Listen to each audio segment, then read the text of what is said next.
Hello, Dr. Candia and all my peers in the Doctor of Ministry cohort. Greetings to you from, as I look out the window, what is a very unusual Oregon. It is 74 and sunny today, which is unusual indeed, but it is beautiful and I will take it. So Dr. Candia, and those who may not remember, my name is TJ Kelly, and I just want to say I'm really excited for this semester and the idea of leadership in an interconnected world. A little bit about myself. I grew up in a small agricultural community in central Missouri, and it was, in a word, homogenous. Everyone was uniform. They looked the same. They behaved the same. They were the same. And when someone would come in from outside with a different view, and that certainly if they were unwilling to conform or affirm our beliefs, our views, the behaviors, then they were often cast out.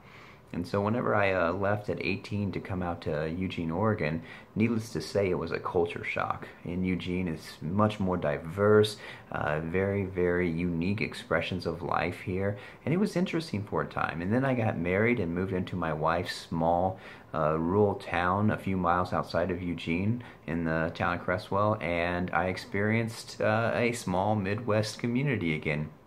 Less than 1% ethnic diversity. Everyone looks the same and behaves the same, and so too do the churches express themselves similarly. So I'm really excited about going through this journey, particularly viewing leadership in an interconnected world. As for leaders who have informed my life, three particular ones at my time at Portland Seminary: Mary Kate Morse, Dan Bruner, and Roger Naum. All of them were foundational in the formation of who I am academically and spiritually. They really poured themselves into me, and I learned so much and I grew so much in my time there.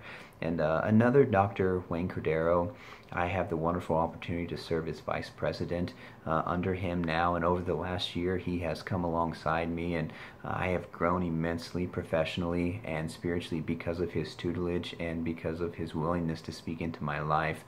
And then there's a few books that have really helped form me as well. One is Telling Secrets by Frederick Buechner, a book that really challenged me and taught me that I need to understand I have an obligation to share of myself, but I'm limited on what I can share. Particularly, I am only allowed to share my story and not the stories of others.